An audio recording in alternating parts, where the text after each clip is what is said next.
Championship Series.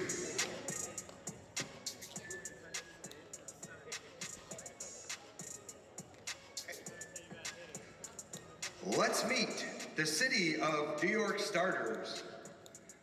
Number 1, Marissa Flores.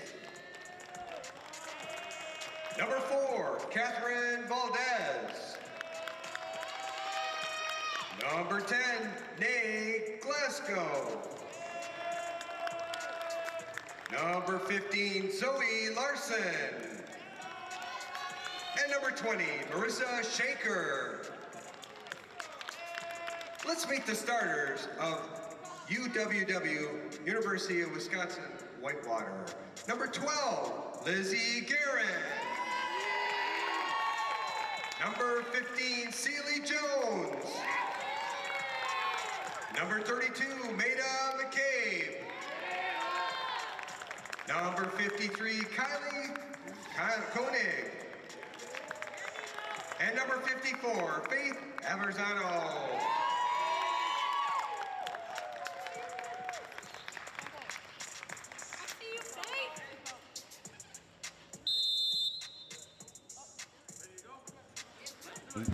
Welcome everybody. We have the University of Wisconsin-Whitewater versus University of CUNY. Your officials for today are Rocco. This game should be very competitive. We're looking for a duel for the 5th and 6th place game.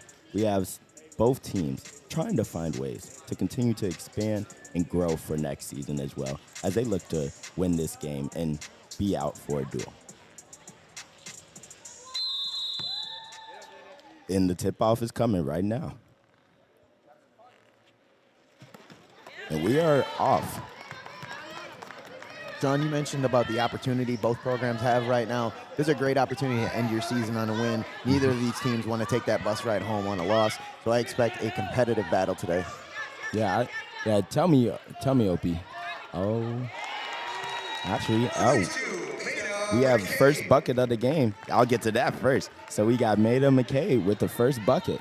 So Whitewater's out, but tell me, how big is it? Like when you're going into a season, you want to be able to not only end the season with a win, but also when you come into the next season, start the season with a win. Yeah, I think it's more important to enjoy your season on just the ride home and the off season a little bit. You know, when you talk about college sports, it's interesting because a lot of times you're going to have some turnover, your lineup changes. So I think it depends a little bit on your roster. If you're a young team ending on a win and you're bringing back the same athletes, but you're bringing in different recruits. But I think from a morale standpoint, ending on a W is always a positive thing. A loose ball coming, and CUNY corrals it. Just going the other way. As they push it, we have one out. We have number 20 looking for the shot. As it goes up and right off the backboard. And that's 2 points for CUNY. Hey, that was great focus. We saw the defender, Lizzie Guerin, tap the basketball twice. Number 20 still able to lock in on the backboard and knock down that shot.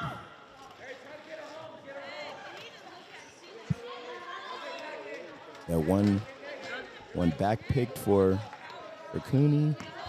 And they were able to get their whole defense in.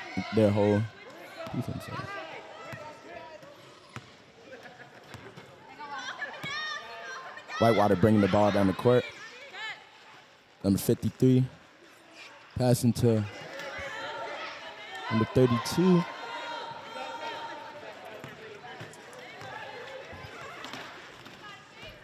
Whitewater has turned on the press, and now things are getting hectic and loose ball. And going right out of bounds. Got him with a 10-second violation. Yep, 10 seconds. The 10-second violations are very tough because if you can't get it over, then, or if you don't have nobody over half court, then it's hard to really get down the court as well.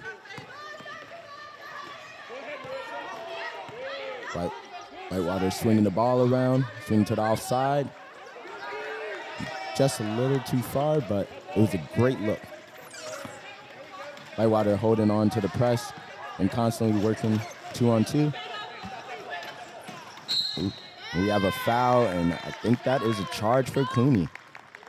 Going the other way. And that defensive pressure sometimes can lead to that. It really forces you to go a little bit quicker than you're comfortable with. That's what we saw there. Matt, giving themselves enough time to stop or change direction, we see an offensive foul.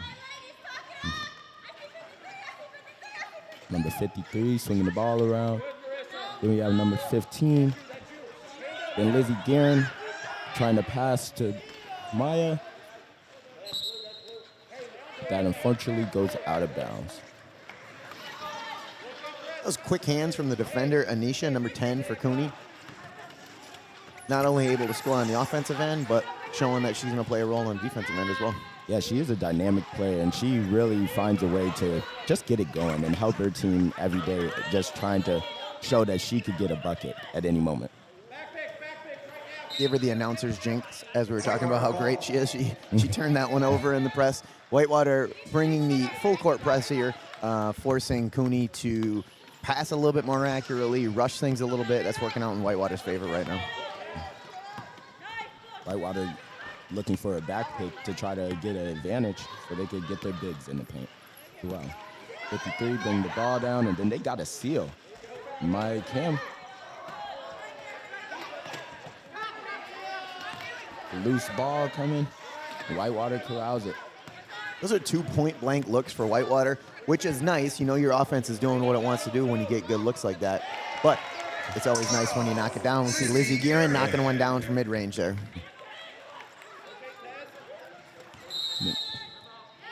And then we have a timeout. Timeout, CUNY.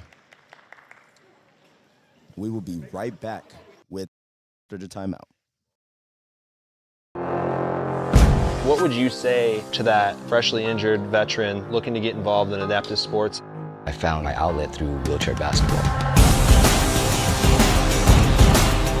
A lot of us are used to, having weapons in the military. Now Formax is our new M16. It's our new battle buddy. Once they find a chair that suits them, anything's possible. When you understand the ins and outs of a chair or your weapon, you're unstoppable.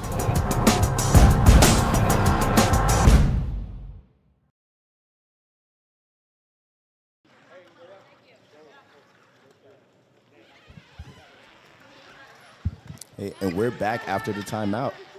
And it should be, I believe, CUNY ball. CUNY basketball, we see Whitewater up in the full court press again, making CUNY work for every bit of the court. Yeah, Whitewater holding the press and no outlets, but they were able to get it over as Anicia Gasper has it. As they push it in transition. Anicia gets loose, looking for the layup in the paint, and she does it right off the backboard. That is a tough shot. That is a longer range shot than you usually see going off the backboard, but she had some defenders around, able to knock that one down. That's a tough finish. Whitewater with the quick look. We have a foul on CUNY. At number 4. Number 4 on CUNY. So we have Catherine Valdez with the foul. Lizzie Guerin came around with a lot of speed, able to get baseline in that spot. The defender caught behind and using her foot plate, ended up hooking Lizzie Guerin as she put up that shot. And Lizzie Guerin at the free throw line, going for 2.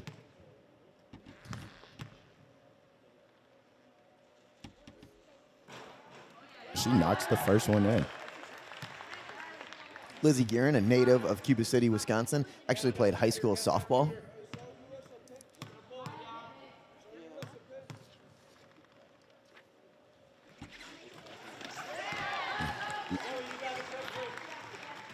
See Lizzie knocking down both of her free throws. And again, with that full court pressure from UW Whitewater. Yeah, and they're still keeping that press on. And now, I believe there's a timeout. No, Lizzie Guerin got caught with her hand in the cookie jar. Oh, okay. She knocked 20's glasses off, and the referee was on top of it. CUNY right back at it. But Whitewater is not letting up, though, as they just subbed in Maya Kemp.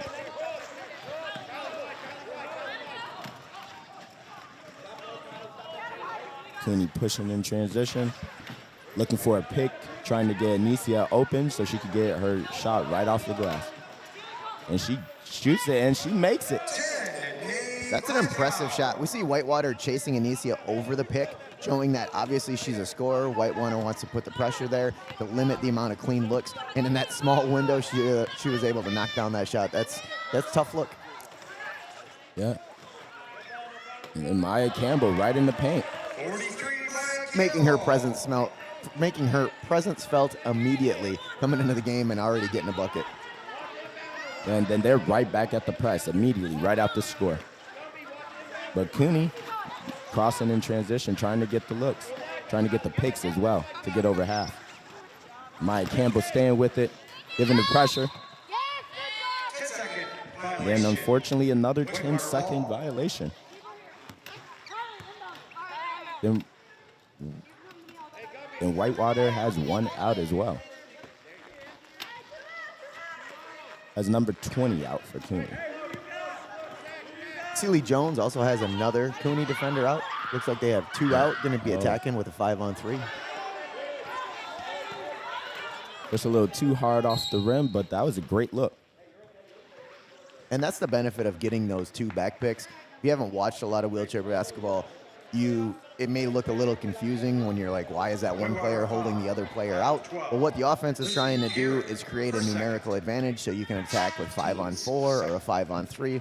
In that scenario, the Whitewater women's team attacked with a 5-on-3, highly able to come down the middle of the paint because CUNY didn't have enough defenders, and Kylie just unable to knock that one down. Yeah, and when you're doing that, you're also like trying to seal off defenders and trying to open up everything. And that's why we have Faith Eversano in the game now, as she excels at that. Anicia, again, looking for a layup. And she gets it up there. She's just it's hard to handle. And that's a miscommunication by Whitewater. If that pass would have been a little bit deeper, Anicia would have led right into layup. Didn't have a Whitewater defender around her. The pass was a little short, so the Whitewater defender caught up, but she's talented enough to still knock down that shot.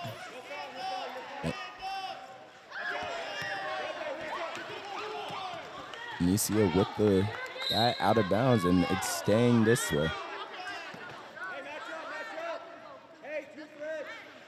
Leave it, yep, Whitewater ball. Faith Aversano inbounding it. 18 seconds on the shot clock as they get Maya Campbell into the paint. She shoots it just a little too far to the right, and CUNY trying to push and get open quickly, setting the picks. Oh, a deep pass for CUNY. Oh, jump ball, almost a jump ball.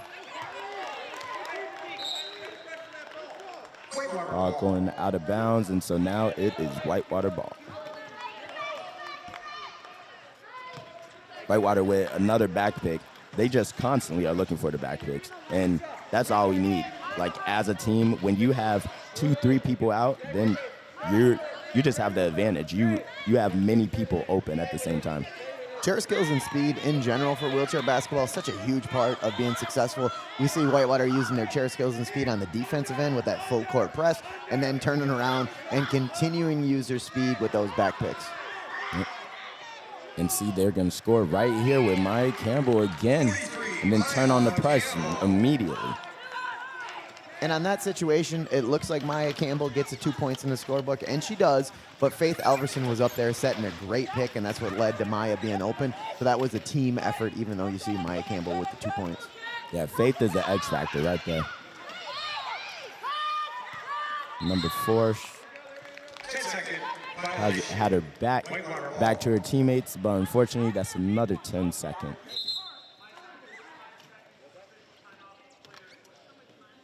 Officials timeout. Officials timeout.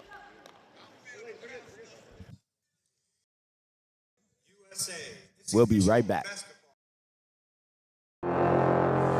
What would you say to that freshly injured veteran looking to get involved in adaptive sports? I found my outlet through wheelchair basketball. A lot of us are used to, having weapons in the military. Now Formax is our new M16. It's our new battle buddy. Once they find a chair that suits them, anything's possible. When you understand the ins and outs of a chair or your weapon, you're unstoppable.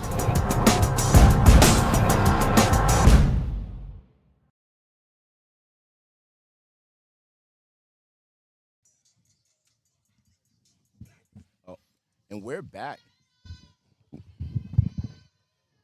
And we're back as the timeout is over, and we have Whitewater inbounding the ball, I believe. Yep, Whitewater's ball. We have a score of 10-8. Whitewater, CUNY 8. As this is a close game, but also a very competitive game as we try to find out who's going to be this 5th or 6th seed. Maya Campbell gets in the paint and does another one right off the backboard. CUNY defender got caught just watching the basketball. When that defender was watching the basketball, Maya Campbell able to cut over the top, get herself good positioning in the paint, and knock down that jumper. Yeah, CUNY with the loose ball, trying to corral it, but it's just too much pressure from the Whitewater defense. As Anicia Glasgow is bringing it down, looking for the picks, but also looking to get open as well. We have a foul on number 53. Number 53, Kylie Koenig. Foul on Whitewater is number 53, Kylie Koenig. Her first. Team. Kylie Koenig, a senior coming from Council Bluffs, Iowa. She just always is a player that she's trying to help her teammates out as well. So that's all you need as a player, and that's all you would want as a coach as well. Then we have Zoe Larson looking for the shot in the middle. Zoe's shot did not hit the rim. Nice job over there with the table, not hitting that. It's easy to hit that reset when you see the shot go up, but you got to hit the rim to get a reset on the shot clock. So we have a shot clock violation there for CUNY. Mm-hmm. Shot clock violation, then Zoe Larson is picked out as Whitewater has 2 people back picking her, and then they also have number 15 on the other side getting another back pick. Maida McCabe with the pass right to Maya Campbell. It's just a little too far to the left. As CUNY corrals in, they are gone. They are off to the races. And the pass just a little too far forward as it goes out of bounds, going right back to Whitewater. Anicia went with a baseball pass going straight to her teammate. I thought she could have thrown it towards the baseline and let her into a layup, throw a bounce pass, and let her push underneath that pass. It's a little bit easier to corral. Yeah, I agree, Opie. Like, get some airtime to it. Get some airtime. Let them chase it a little bit. All right, Campbell looking for the pass. Then we got Kylie right from the middle. Unfortunately for CUNY, Anicia Glasgow with another foul. New York foul on May Glasgow, her second. It's her second, and then the team's third. So now they're starting to get in foul trouble. And Anicia Glasgow, she actually had struggled with foul trouble the other day. So that should be a little concerning. And neither of these teams have a large bench. So when you start talking about getting in foul trouble, you are limited on option. It's extremely limited when you don't have much of a bench. Yeah. Oh, ooh, another rebound. Another rebound. Then we have a pass going for CUNY. And can they get it? Can they get it? Oh, yeah, they got it. We have a look right in the paint for number 4. Just a little too strong. Whitewater looking for one shot potentially. It's only 18 seconds on the shot clock. As they're pushing in, they're trying to get the bigs in the paint. The easy layup, and Maya Campbell does it. She does it. She gets the layup easy with 6 seconds left. Whitewater keeping the press on so they can try to deny any shot at all. Holding the line strong. As CUNY gets it in and just dribbles it out. And that's the end of the first. Whitewater up 14, CUNY 8. And we'll be right back after the break.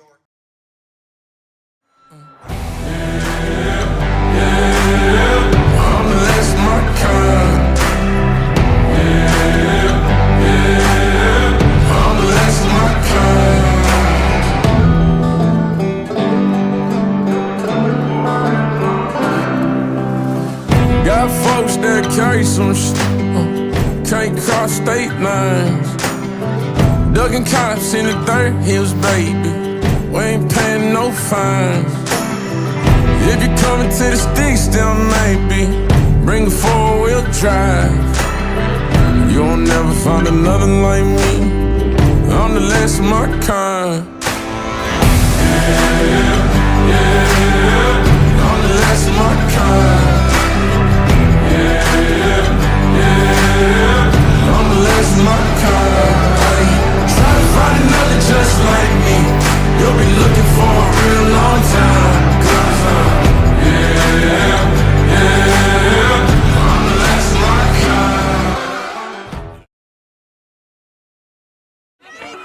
kind. Year after year, from every corner of the globe. From Toulouse, Luxembourg, Sydney, Monte Carlo, Dubai. People come together to run for those who can't. A run for everyone, where the finish line chases you. On May 4th, watch the world unite again to find a cure for spinal cord injuries, one step at a time. The Wings for Life World Run 2025, live on Red Bull TV. And we are back. CUNY with the basketball coming right out. As CUNY looks to chip into this lead and find a way to give Whitewater an issue. And they are going to continuously keep trying to break down this press as the press is on right out of the break. Yeah, the best way in wheelchair basketball to handle that pressure is to pick it. So we see Maida up here giving Anisha lots of pressure. CUNY coming up, setting that pick. That's exactly what you need to do to beat not only pressure in the half court, but that pressure that they're getting in the full court as well. Because then that opens up looks for other people that are waiting on the baseline as we just got a rebound right there. As the foul is on number 15, Zoe with that board and an opportunity here to knock down 2 free throws. She was fouled on that layup. Her first. Team's first. Zoe Larson right from the free throw line. First one just a little short, but then she still has one more. So it's in a good spot. Zoe Larson. Zoe Larson, a major in physical education. She not only is worried about how she can excel on the court, but is worried about how she can figure out things for other people as well. That's all of our student athletes out here, Sean. They are all working towards that undergraduate degree in something or other. We're talking about wheelchair basketball here this weekend, obviously at the NIWBT, but they're all full-time students as well, working towards their goals in life. Oh, we got a jump ball.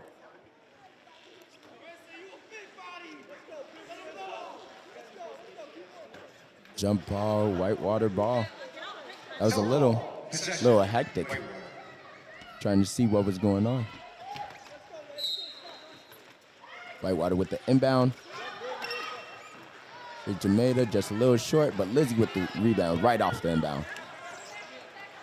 She looks for the mid-range jumper, and she got it. That's 2 points. And if you're CUNY, you want to come back, you want to start to chip into this lead a little bit, you can't give Whitewater second chance opportunities like that. They got to stop, unable to secure the rebound. Lizzie Gearing coming around that screen, hitting the second attempt at the screen shot. Yeah, boxing now is the big thing, but also getting over half court is the big thing as they have another 10-second violation, unfortunately.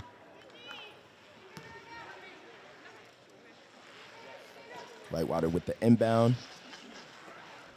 Kylie Koenig is basically, she seems like she's their point guard, and I love it. I love it. She is their team leader on offense and on defense. That's exactly what you see from her in practices as well. And just a great attitude, a great teammate, as you mentioned earlier. Not necessarily filling up the stat sheet, but doing the little things that allow others to fill up the stat sheet. So if you see Maya in the paint or Maida in the paint, it's usually Kylie getting them there. Yeah, and as talking about Maida, she brings the ball down the court. As they get the ball movement going, straight to Maya for the layup. That's 2 points, and she is just hard to handle. There's another timeout by CUNY. And that is a full timeout, so we will be right back.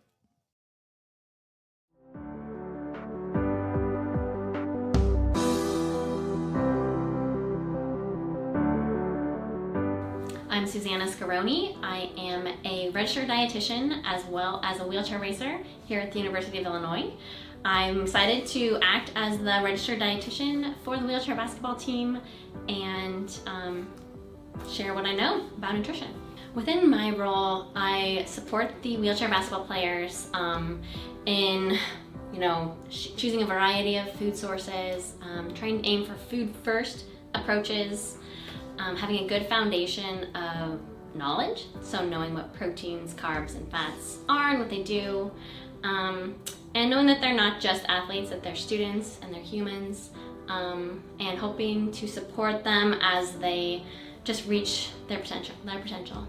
From a young age, I've been really fascinated with how different foods and different nutrients impact our health and performance.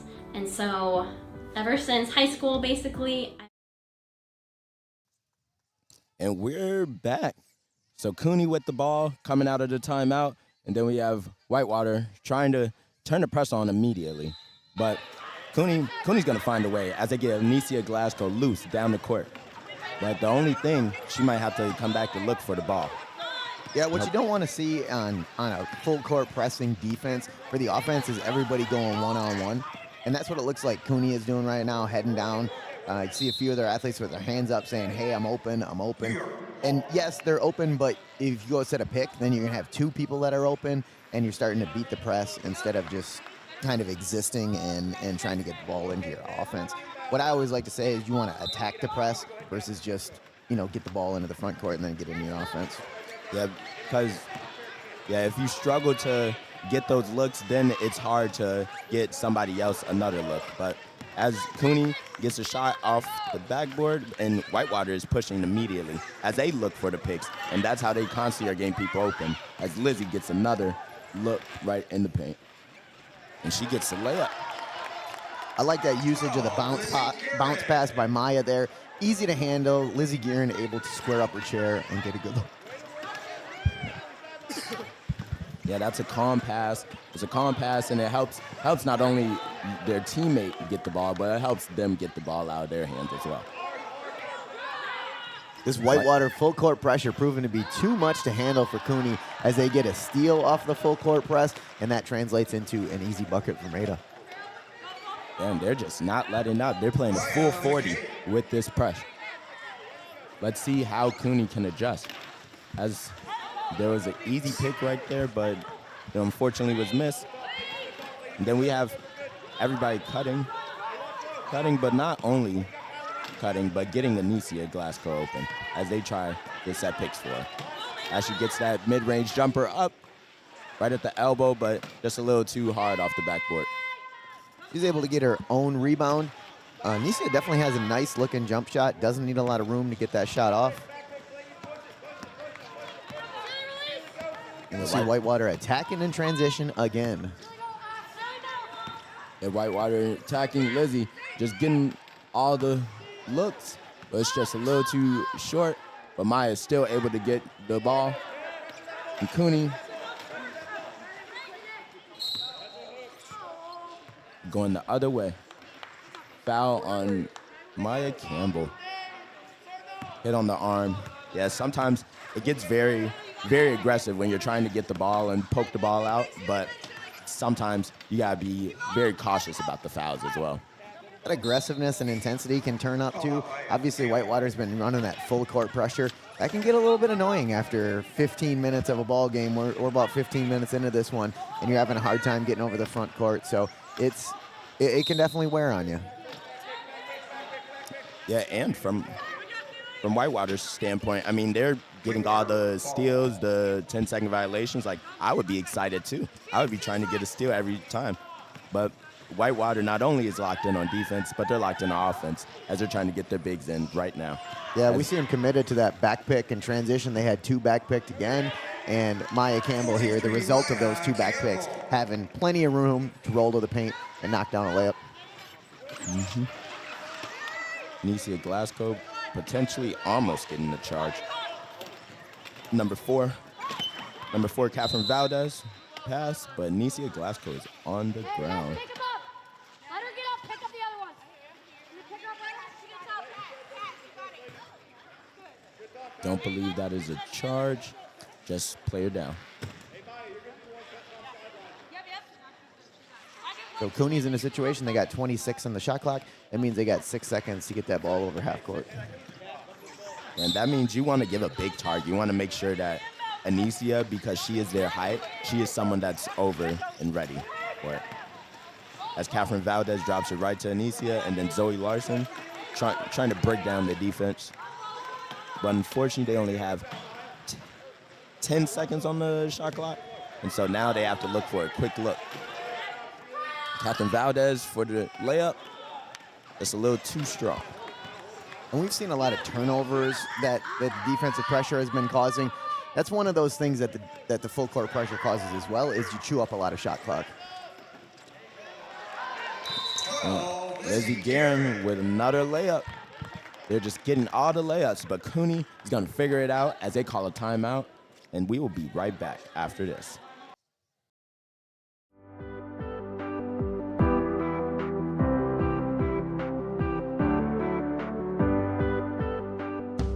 Yeah, so our research investigates shoulder health and function in manual wheelchair users and wheelchair athletes across the lifespan. Our goal is to educate our students and student athletes about their bodies and maximize their health-related quality of life, not just at the University of Illinois, but beyond campus life as well. So I love the human body. I love how it functions, and I love how it adapts to. And we are back. We are back with the game, and then Whitewater with the 26-8 lead as we have 4 minutes and 38 seconds left in the second, and they just are constantly going, and they're trying to go into the half with a big lead. CUNY with the ball, and Whitewater has turned off this press, so that is very interesting. So we'll see how CUNY can get some looks now. As Anicia Glasgow is starting to get loose, and she does it again. Oh, she does it. Hey, if you're UW Whitewater, you go back in the half-court set, and the first play you give up is a clean look to Anicia. UW Whitewater can't be happy with that defensive possession right there. She's the number one threat, great-looking jump shot. They have to put some pressure in that spot. Yeah, you can change your defense up, but you also can, talk about who you're guarding and who the number one person is that you do not want to shoot. But we have a jump ball.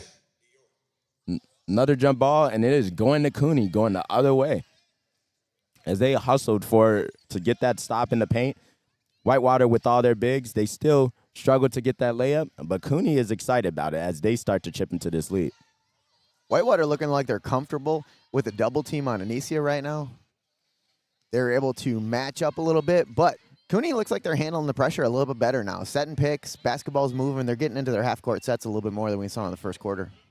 Yeah, they're giving crisp passes and everything, so they're getting the good looks. As Anicia got it up there, it was just a little too short, but she got her own rebound. Just off the front rim, and we are going the other way. Lizzie Guerin with the ball, looking for a pass. Looking for a pass or a shot, whatever she needs. Whatever she needs, and she's going to do it. Anicia Glasgow showing those quick hands. The first shot attempt by Lizzie Guerin was actually blocked by Anicia. Lizzie Guerin getting her own block back, staying focused and hitting a tough shot, but Glasgow's got quick defensive hands. Yeah, that's a natural talent right there. That's what I'll say. As she has number 20 cut into the paint, but the pass is just a little too far ahead as it goes out of bounds, going the other way for Whitewater. CUNY showing a little bit of frustration right now, which can happen. Obviously, the full court press of Whitewater has been pretty effective up to this point in the game. You want to see CUNY come together as a team rather than showing some frustration. Frustration can sometimes lead to more mistakes. Yeah, and coming together not only is being able to work through your mistakes, but also talking about it. Once you communicate with your teammates, then you can find ways to keep chipping into what's going on. But CUNY with the turnover, and Whitewater, another layup. See, the communication factor that I'm talking about. Maya Campbell looking like a DB in the NFL, jumping that passing lane, snagging it for a pick six. I know you know a lot about that, Opie. I know you were a defensive menace. Listen, that's defense is there every single day is what I like to say. Offense can come and go. As good as the offensive people are, there's off days, so your defense has got to be on it. Yeah, see, Opie, I know they learned this from you because they are locked in on defense. They just got another steal.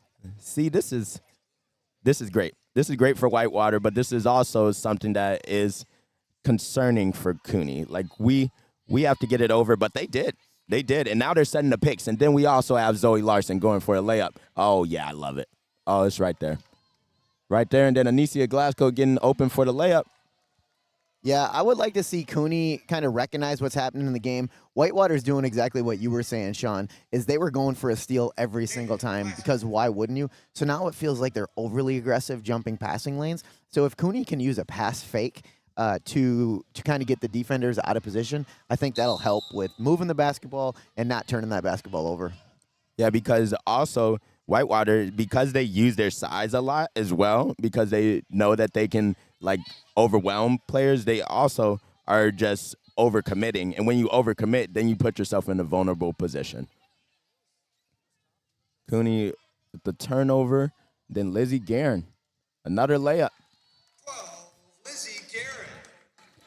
50 seconds left on the clock as we are about to go into the half, but Whitewater is just, they're moving. Ending quarters is such a huge part of being successful. We look at CUNY right now. They've had 3 turnovers in the press within the last couple of minutes that have led to an easy layup. So not only did they not get a look on the offensive end, but they're giving Whitewater easy layups on their end. Yeah, they're taking away the shot opportunities, so that's just hard because then the other team is just constantly scoring, and it just creates a bigger deficit. As Maya Campbell drops it over to Maida, and she does it again. As Whitewater has 38 to CUNY's 12, and it's only 15 seconds left, and so CUNY's going to look for one more score right before they should look for one shot to prevent Whitewater from getting a look. As the ball is going out of bounds, and I believe that's the end of the half. Whitewater up 38, CUNY 12, and we are going to be right back after the halftime break. Thank you guys for staying with us.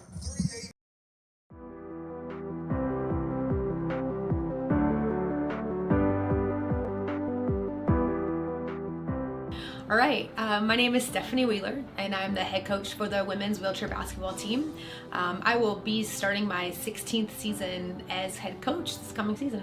I am a 2-time Paralympic gold medalist as a player. I won gold in Athens 2004 and in Beijing 2008 as an athlete.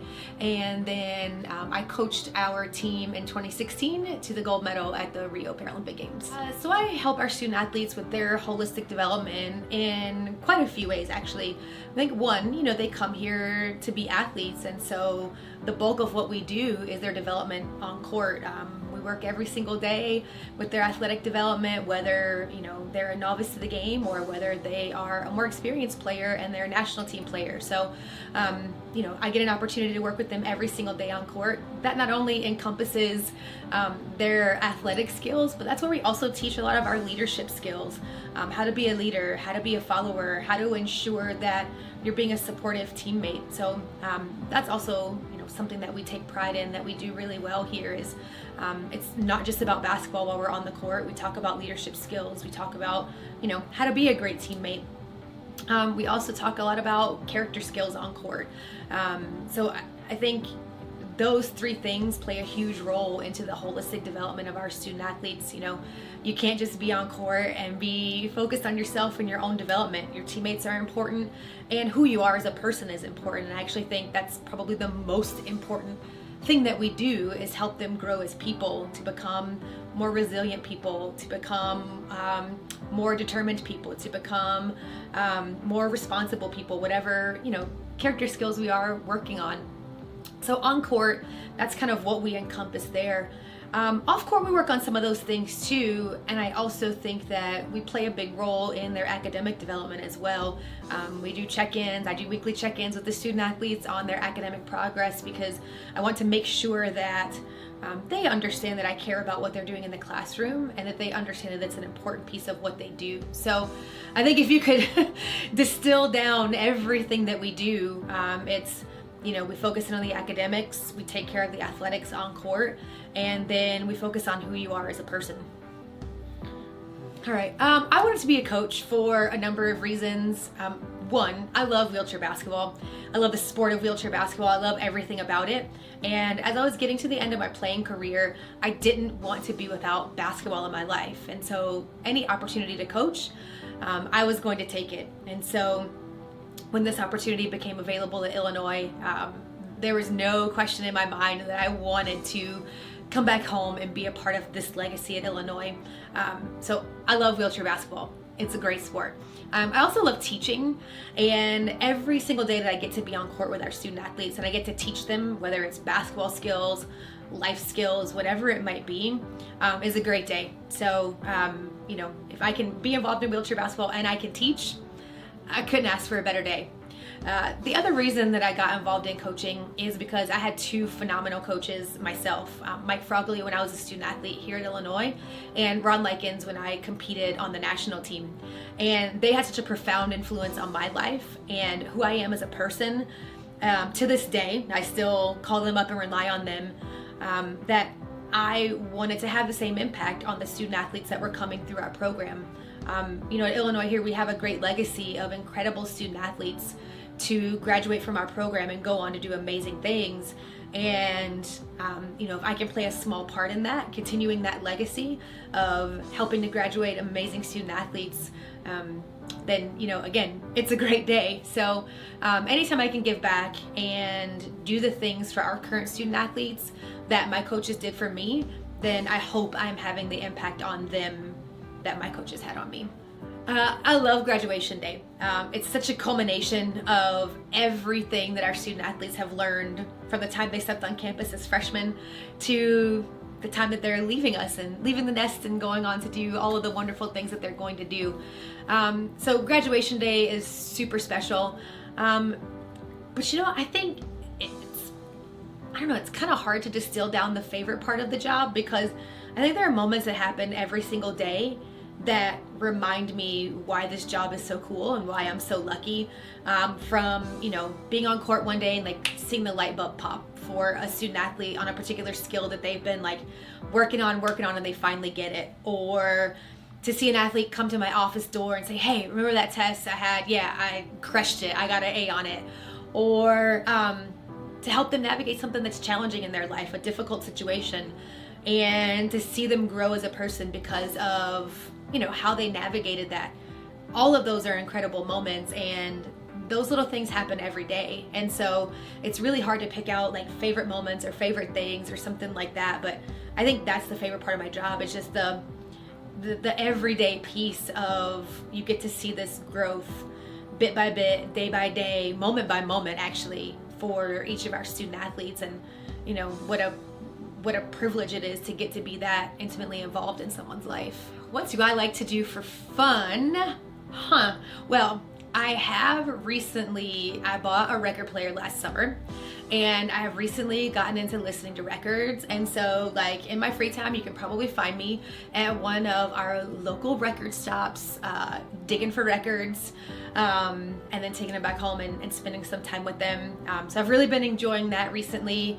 You know, I love sports in general, so I love going to sporting events. I love watching sporting events, you know, getting out to any of our Illini sporting events, or if I can get to any like WNBA games or anything like that. I love watching sports. And then I love just relaxing, spending time with my wife, you know, doing something that's just where I can kind of shut down and turn off, have a nap every now and again. It's something I enjoy doing. So yeah, I don't know, you can catch me at a record shop, a sporting event, or on my couch.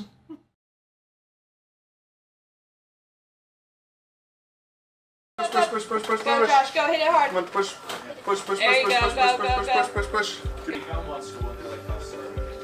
Yeah, So this is a pretty cool new collaboration between my lab, the Disability Movement Biomechanics Laboratory, the Department of Health and Kinesiology, and DRES, the Division of Disability Resources and Educational Services here on campus. This testing that we're doing today and with them is, it's pretty cool, pretty novel, in that we're doing some human performance testing with our wheelchair athletes on campus. For the first 3 weeks of this fall semester, we'll be having the men's wheelchair basketball student athletes, women's wheelchair basketball student athletes, and the men and women wheelchair track and road racing teams. We have basically kind of 4 tests or 4 stations that we have set up. One is for motion testing, so that's marker-based motion capture, so we put a lot of little reflective markers all over our athletes and we just track their motion. And what's important here is we're able to get really high accuracy and very precise measurements of upper body motion, which for manual wheelchair users and wheelchair athletes is really important. The other stations that we have, one is strength testing.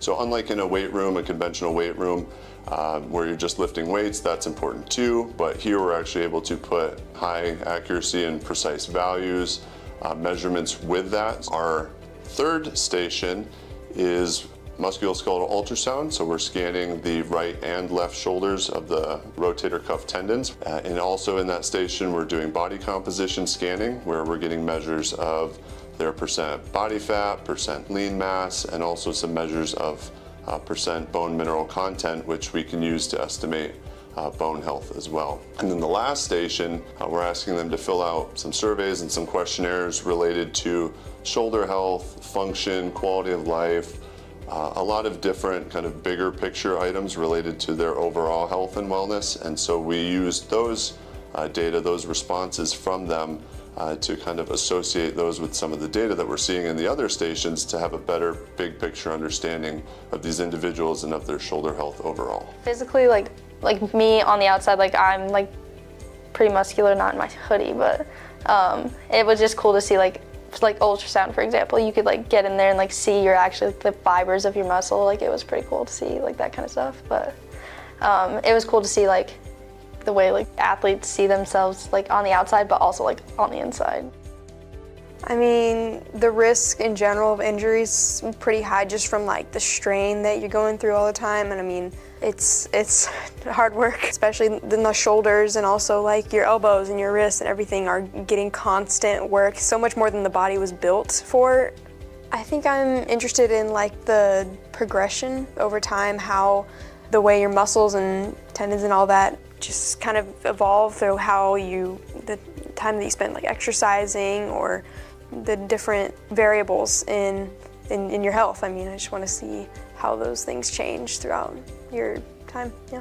We were real excited when Dr. Hanks came to campus because he had that experience with wheelchair athletics, and we wanted to bring that into the university wheelchair athletics. His research that he's doing, it will give me information to be able to look at it and say, okay, someone's having this type of injury, this is what the research results came back with, and see if there's a relationship between that. So like the ultrasound scans that they were using today is very basis on like preventative measures, like seeing how the body is reacting as a way to diagnose something before it actually becomes an issue. So if we had these scans as a baseline test their freshman year, and then we have them every year, maybe we start to pick up on something that would normally develop that we wouldn't know about, but now we have technology that we can pick up on those earlier on.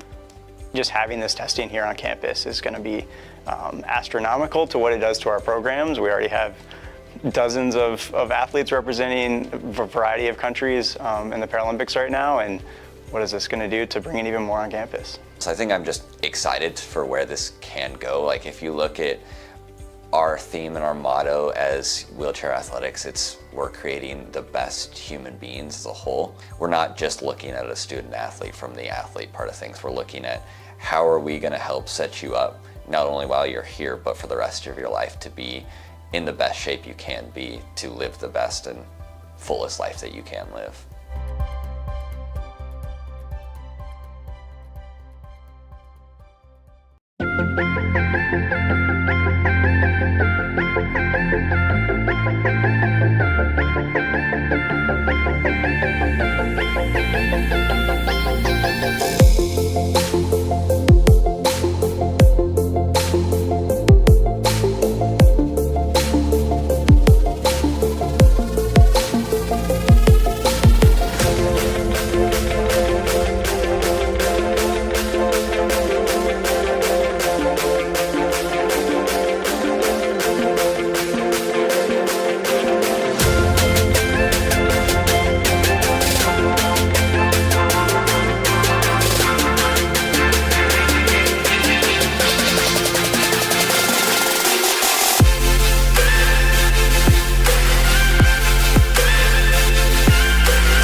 No matter where you are or where you're going, we can't wait to see what you do next.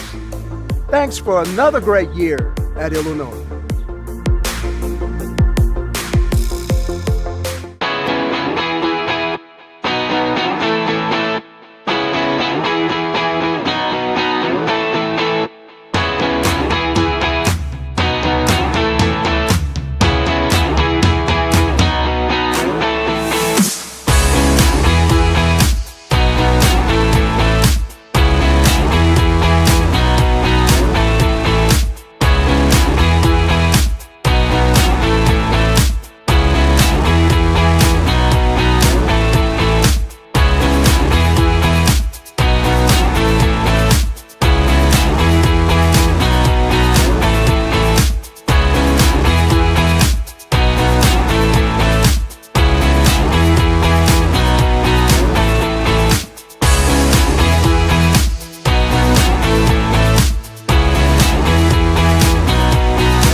And we are back going into the second half. We have the Whitewater Warhawks up 38 to CUNY's 12. And then now we're going into this second half where we are going to see a lot of different changes, hopefully for CUNY, as they try to find ways to get into this lead. And Whitewater on the inbound, starting with the ball. We got Kylie Koenig at the point, looking for a ball swing. Swinging it over to Lizzie Guerin as she looks for the roller. Swings it over to Maida. Look, just a little too hard off the rim for the jumper. Nice half-court set there from Whitewater. It's good ball movement. We didn't see a whole lot of that in the first half because it seems like all of Whitewater's offense was generated either by steals or in transition. 10-second violation. Whitewater ball. But regardless, with that we have another 10-second violation. And Sean, we play a lot of basketball in our day. If you think we've been on both ends of this, either you're up pretty big, you're down pretty big, I think what both coaches want to focus on is those little battles that you can go, whether it's talking about winning the third quarter or you got goals for yourself, limiting turnovers. For CUNY, you want to try and get the ball into the front court as many times as you can without turning that basketball over. You got to find those little battles that you can grow off of as a team. Yeah, because as a team, you got to look at your team. You got to literally tell everybody and just be like, hey, all we need is two possession score. 2 possessions. If we score in 2 possessions, then we're good. We're right back in this. Like, that's the things you want to win. But as we have Whitewater, then for another jumper, and they got it. Oh, Maida just a little too short off the front rim as we have CUNY going the other way. CUNY setting the picks, getting open this time. Got to create some space, set some picks for each other, but Anicia Glasgow with another charge, I believe.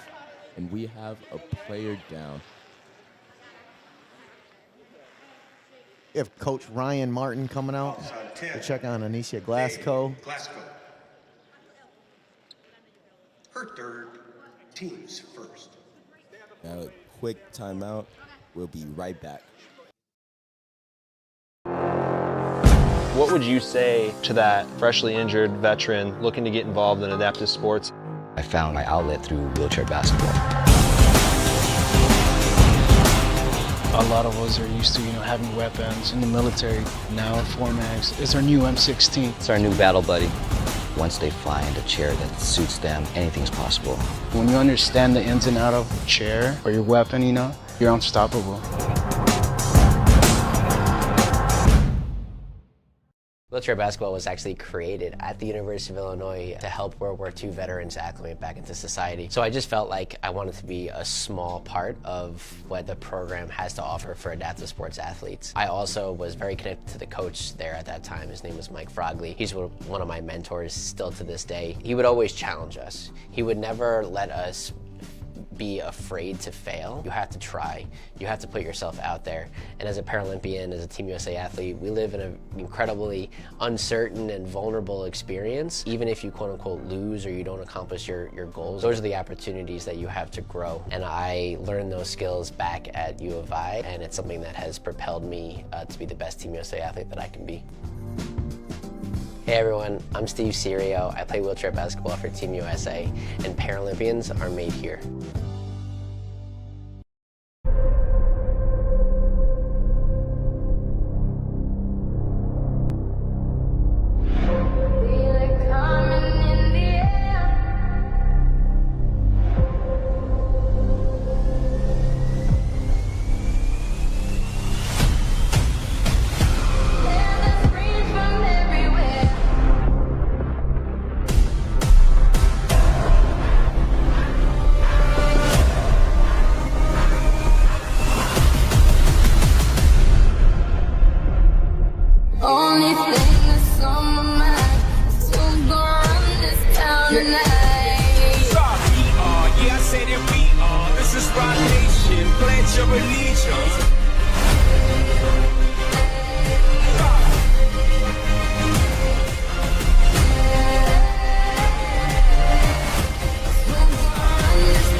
And we are back. Wisconsin Whitewater with the ball as we're going the other way. Anicia Glasgow is still out there as they do not have a sub, so that is the unfortunate part. But we are going to see how she adjusts going into the rest of this quarter. Whitewater with the ball movement as Lizzie's looking for the shot. Maida with the post up. They have 8 seconds, so they're trying to look for a quick look. 5 seconds. Lizzie with the jumper. Bang. Got it. And that's a shot Lizzie Guerin really likes to shoot. She's a really strong mid-range shooter. We haven't seen a whole lot today because a lot of Whitewater's offense is coming in transition, a lot of layups. But that's definitely her strength. Yeah, with wheelchair basketball, you don't really see that many threes. You see some people that can shoot it very well, but when you have a great mid-range shooter, you could get great looks all the time. CUNY with the ball. Anicia Glasgow trying to get open. Teammates looking for a pick, but also looking to get a look. But there's only 3 seconds left on the shot clock. Anicia with the jumper. It's a little short. It's going the other way. As Kylie Koenig passes to Lizzie Guerin, she takes the layup, and that is 2 points. As we mentioned earlier, that's a little bit more of the shot attempts we've seen from Lizzie and the rest of this Whitewater team. Really attacking in transition, using their chair skills, using their speed to their advantage. What I would call is generating some baskets, generating some easy looks by putting some effort and speed into the game. Yeah, when you're playing hard and trying to get open looks, you're always going to get those easy layups. Unfortunately, CUNY with another turnover. Whitewater looking to get a quick layup before their players could get into the possession. As Faith Aversano takes the layup off the backboard, and she has it. Faith, I believe that's her first points of the game, so I know she's excited. Great opportunity for UW Whitewater's freshman Faith to come in and play some minutes here at the NIWBT, being hosted at State Farm Arena at the University of Illinois. Great hosts, been a great tournament, lots of fantastic volunteers and officials making this all run. Anicia trying to get open again. We got Kylie applying that pressure, trying to prevent her from getting a look, but Anicia says she's going to get it up. just a little short, and it's going out of bounds, going to Whitewater.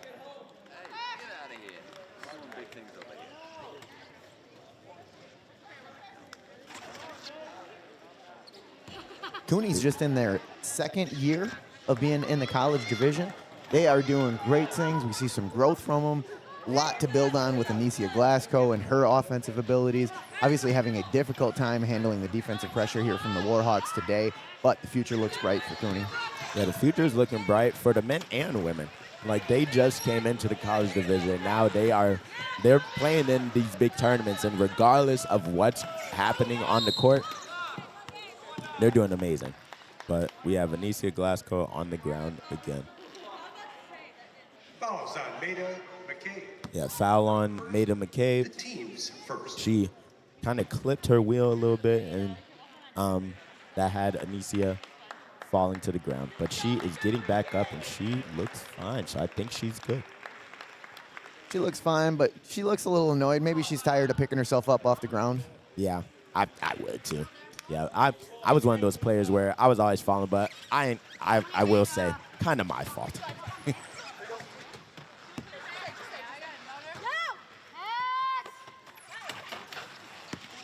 Ukuni with the pass up the court. Unfortunately, too much top speed, and that is going out of bounds, going the other way. Some of these passes for CUNY, they're the right idea. They're just the wrong pass. In that situation, it was kind of a direct bounce pass, and it just took off too quickly. If you put some air underneath that pass, let your athlete come underneath it, they will be able to catch up with that. But it's just too direct, and some of these CUNY athletes aren't able to chase down the speed at which some of these passes are coming in. Yeah, and I would also say some of the players are, when they're looking for the pass, they have their back to that person. When you have your back to your teammate, they can't really get a good angle to pass that. And Maida with a good pass. Good look off the backboard, but just too far. As CUNY is getting their first fast break look of the game. It was just a little too short. That's unfortunate. A rare transition look, pretty easy look for CUNY, unable to knock that one down. But Kylie breaking down the defense, and she drops it into Maya, and she gets the foul. And so now she will be going to the line for two. Fouls on Zoe Larson. Foul on Zoe Larson, number 15. That's her first foul, so most players on their team, I don't believe, are in foul trouble, but the only person that can be a concern is Anicia. So we should look out for that, because with no subs, then you will have to play with 4 players on the court as well. And it already seems with the speed that Whitewater's attacking, they're playing in a 5-on-4, a 5-on-3 using the back picks already. You take Anicia out, who's one of the quicker players for CUNY, really going to have a hard time getting any stops. Yeah, and who's their offense as well. Like, who's going to be the person to step up and say, hey, I'm going to be the one to ball handle and look for the shots as well. Anicia with the 3. That's just a little too strong as CUNY gets it again. They fight for it. And just a little too far, but Whitewater gets it right before it goes out of bounds, and they are off to the races with 2 out. Number 23 trying to help Maya get open as well. That's Celie Jones, or 23, sorry, that's Lizzie Mattis setting the pick. You see Lizzie Guerin with the baseline cut, squaring up, knocking down the shot as she squares up.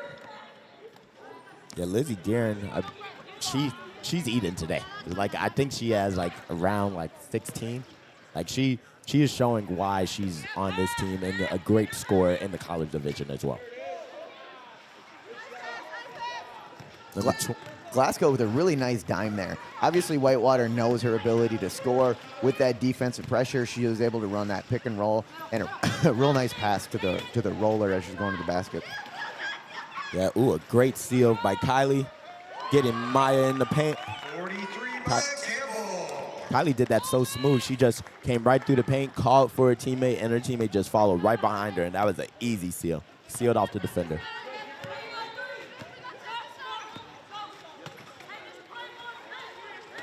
We have Anicia trying to get a look. She takes the mid-range jumper. Just a little short. But number 20, Marissa Schnegger makes the bucket.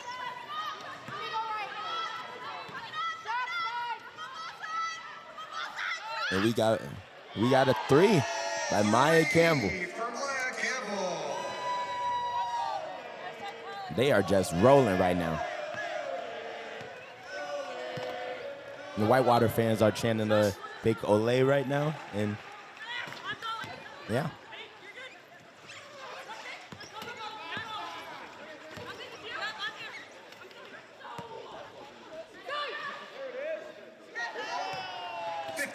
We have Zoe Larson with the easy layup. As CUNY is constantly, they're getting the right looks. They're finding a way to get it, but then there's some plays where they're like, oh man, we could have had a better look. But they still are doing their best, and they're trying their hardest to try to improve. It feels like the second half, they've had less turnovers. We get to see their offensive sets a little bit more. They've had some opportunities for other players to shoot the basketball. Goes back to what we're saying. They've been they're an emerging program, been in the league for 2 years, but really have an upside. They got some players that can score, having a hard time handling that full court pressure, but certainly a team that has some talent on their roster. Yeah, we have Maya Campbell. I think she fell back, but yeah, she was able to get out of her chair, and then she's strapping herself back up, and so yeah, she's ready to go. Just a little tumble.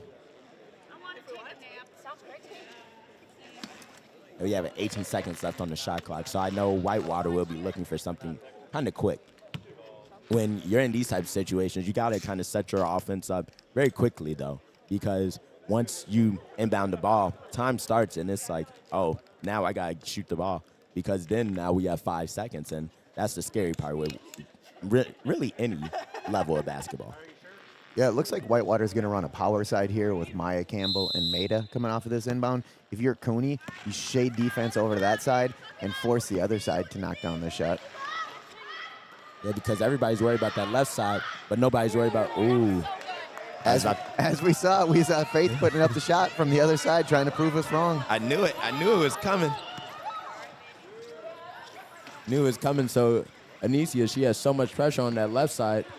That means somebody on the right needs to get it up, and CUNY just shoots it a little too strong, but that was a great look because everybody's so focused on her because she's trying to look for all the Anicia, looking for all the shots. But when you get the other people involved, then that's when you're excelling. We got Kylie getting the layup off, and it was just a little too strong off the backboard, but now they're moving. Maya Campbell with the foul. It was a back end, and so that's the thing with wheelchair basketball. You can't back into an offensive player because when you back in, that is something that not only could hurt the other player, but it also is not a traditional basketball play.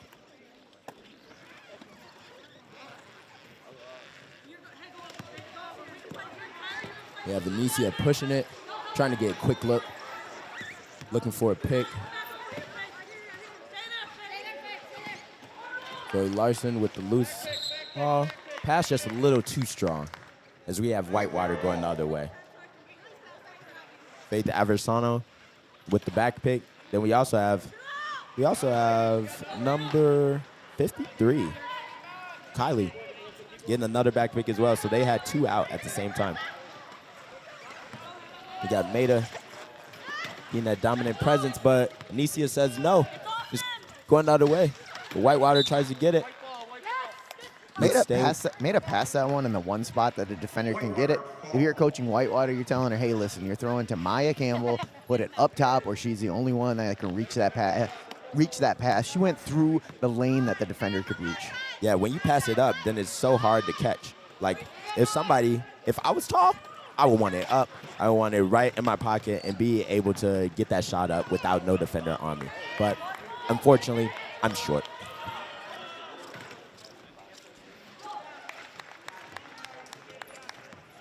We have Whitewater pushing the ball with 18 seconds left. As we have a deep pass to Maida. She looks for the quick layup. They got it. 32, Maida McKay. 6 seconds left here in the third quarter. We see Whitewater still committed to transition as Glasgow comes in.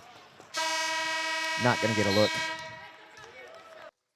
And that is the end of the quarter. We have Whitewater up 53, CUNY 16, and we will be right back going into the fourth. In 2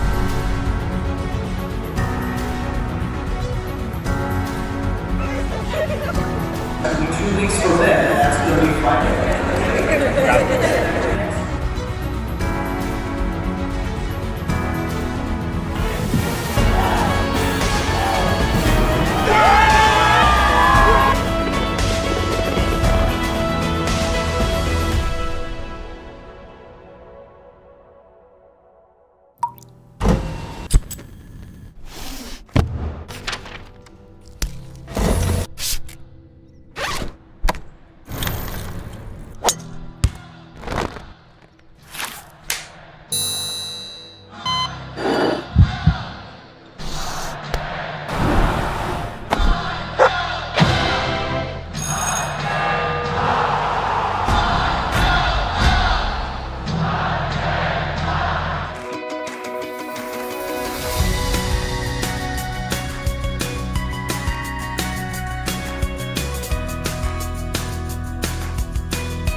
I was always told it would be impossible for me to hold hands with my wife on a walk.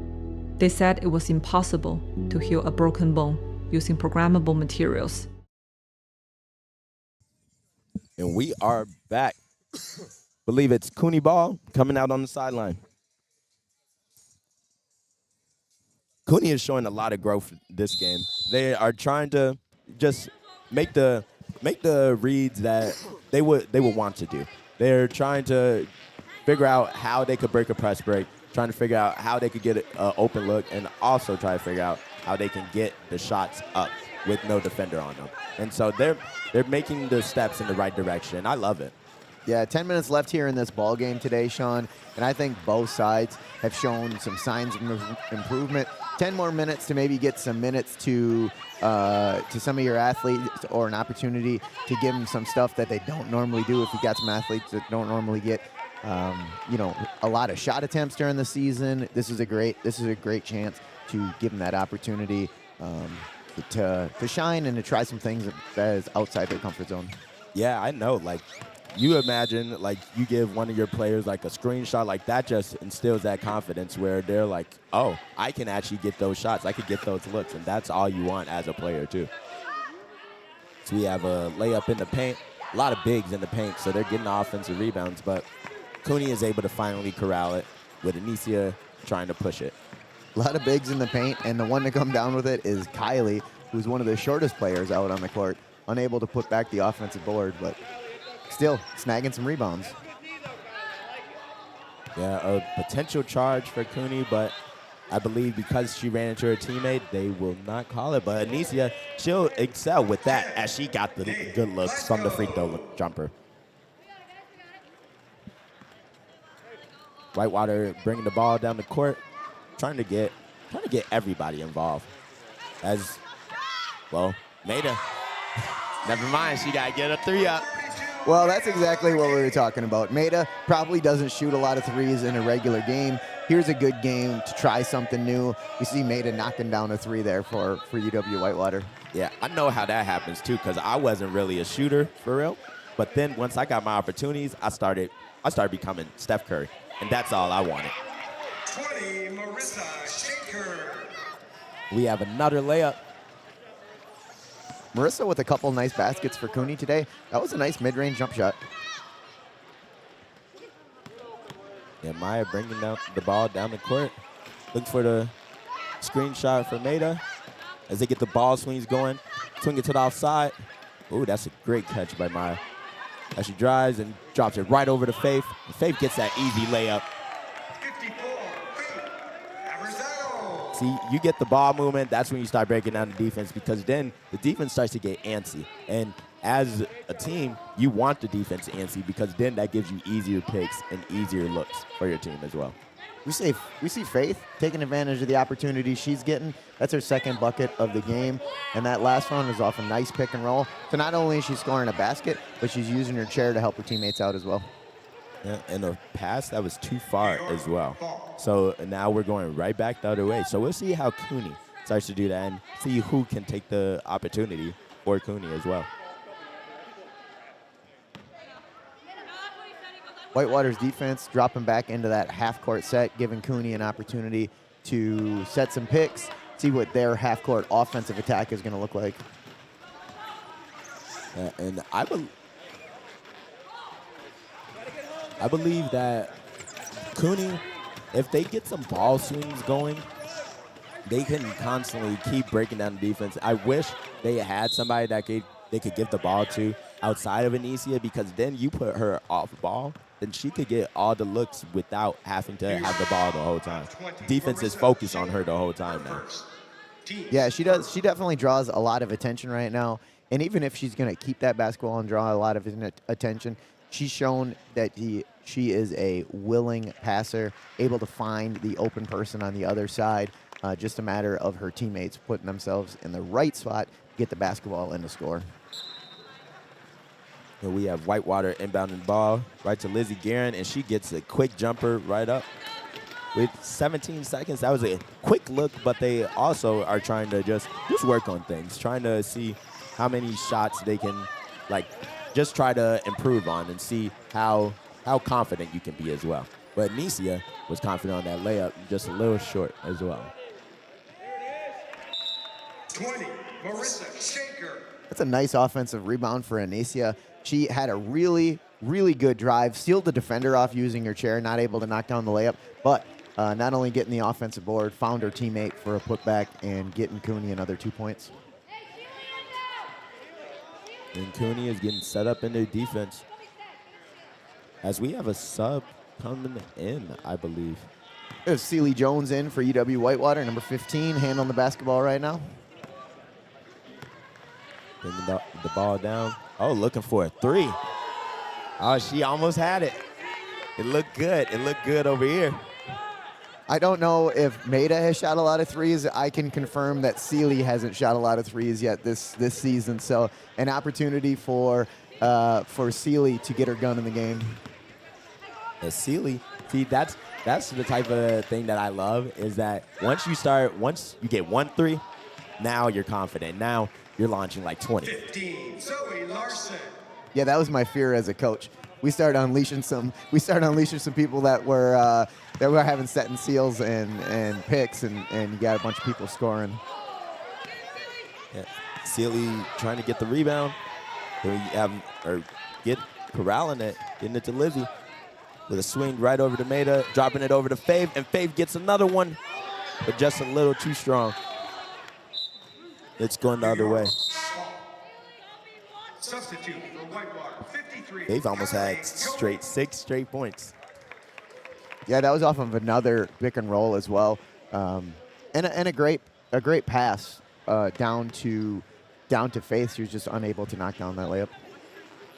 Yeah, as a Class 1, you want to be able to not only help your team try to get open, help your players get open, but you also want to be available for that pass, and Faith is ready for that. We have Kylie bringing the ball down in transition, and even Kylie's getting the look up. That's what you're talking about, Opie. Everybody's getting looks up now. Yes, exactly right. The end of the national tournament. Whitewater up 58-24. We see Whitewater getting some shots up that wouldn't normally be in their offense on a close game or that you'd see in the regular season. Yeah, and it's 4 minutes and 30 seconds left. So now everybody's trying to just have a great time as well. We see a little bit of frustration there for Anicia. The defensive pressure came towards her. She dropped it down to her teammate unable to pull that pass in, but showing that she's a willing passer, and that's what you like to see from your offensive leader. There we have Kylie. I think she was looking for the shot, but then She went right back into the offense and dropped it over to Lizzie. Lizzie just a little too strong to the left. So we have CUNY going the other way. Nisia pushing in transition, trying to get a mismatch. We have Maida trying to stay with her, but the ball unfortunately goes out of bounds. A pass to Catherine Valdez. She was trying to get the easy layup, but that went just a little too high. Passing has been a struggle for CUNY here in this game. It can be tricky to duplicate what you get in games, playing 5-on-5, playing against other people, having some of that speed. As we see Faith knocking down a three right now, taking advantage of her opportunities. But as I was saying, for CUNY, this is a great opportunity to work on their passing in a game situation and an area that they've struggled with a little bit today. Yeah, because every single game, you have to make constant growth. And when you look at yourself and you say, hey, we're going to do this game. We're going to try to work on this. That's all you can ask. You're a new program, and so finding ways to be better is something that you would want as well.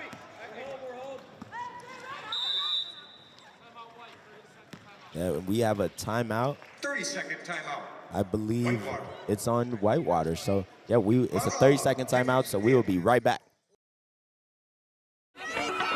Year after year, from every corner of the globe. From Toulouse, Luxembourg, Sydney, Monte Carlo, Dubai. People come together to run for those who can't. A run for everyone, where the finish line chases you. On May 4th, watch the world unite again to find a cure for spinal cord injuries, one step at a time. The Wings for Life World Run 2025, live on Red Bull TV.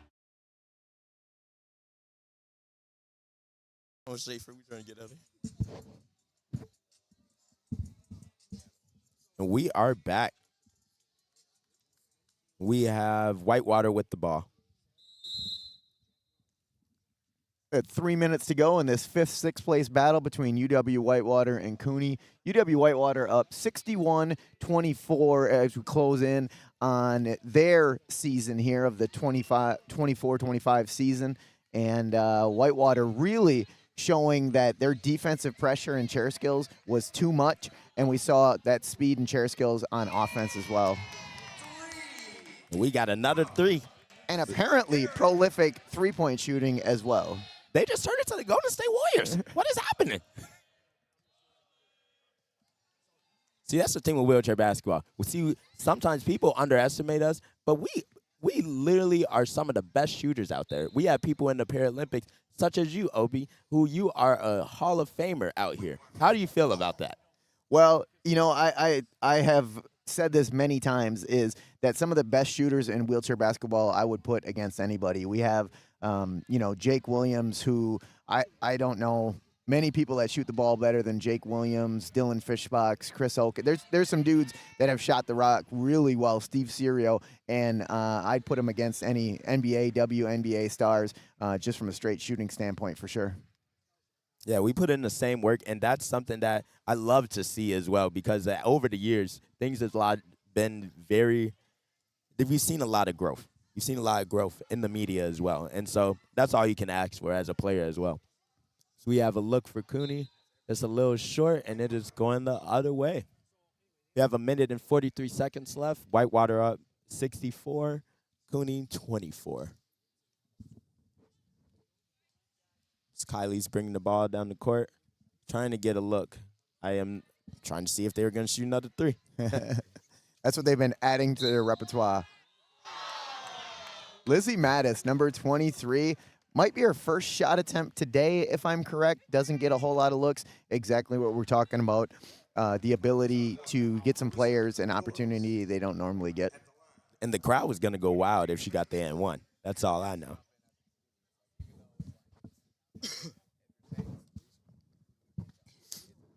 Lizzie Mattis, not only a wheelchair basketball player, she also is big into adaptive golf.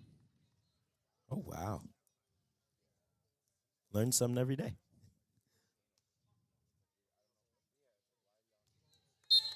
We are going the other way. CUNY with the basketball as they try to get a few more looks going into these last a minute this last minute and 30 seconds. So you got Nicia with the 3. Yeah, this fourth quarter seems like it's been stemmed around a lot of threes going up right now. CUNY trying to cut a gap. Whitewater taking advantage of the opportunity to shoot some threes in State Farm Arena, which is a great place to be hosting nationals, and in a game that's been pretty one-sided.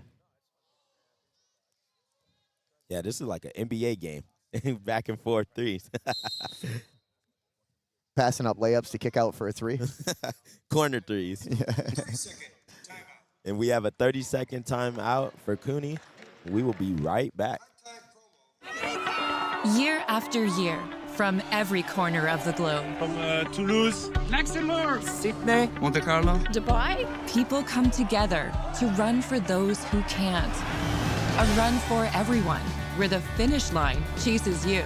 On May 4th, watch the world unite again to find a cure for spinal cord injuries, one step at a time. The Wings for Life World Run 2025, live on Red Bull TV.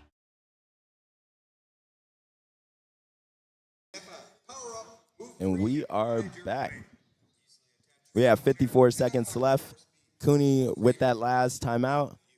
And we have Whitewater on defense, so CUNY's trying to get a few more looks. We have 54 seconds, so not many possessions left, but hopefully they can get the ball on these last few. And Sean, CUNY has showed us they have a lot of strengths. They have a lot of talent to build on. They got scoring from a few different places. They should be able to go back and learn a lot from this. Again, only a second-year program in the college division, and excited to see what the future holds. Whitewater able to use their chair skills and speed, something that I'm sure CUNY will be working on in the offseason. Yeah, and CUNY has shown a lot of growth. But as we cut down to these last 20 seconds, what we do know is that Whitewater is going to be going away with this fifth place finish. So that's a great finish to the season. And then CUNY's ending with the sixth finish. But they are a team to be reckoned with, and I can't wait till next season when we see them balling out. Absolutely. Looking ahead, we have the third place game for the men's college division coming up, and that is going to feature SMSU against against Bama. Sorry, thanks. Bama. Yeah, SMSU against Bama. As the clock runs out on this game. And that will call it a finish as they dribble it out. So we have a finish of Wisconsin Whitewater 64, CUNY 24, as we have the fifth place seed going to Whitewater and sixth place going to CUNY. And so we will be back with the next game. Thank you guys.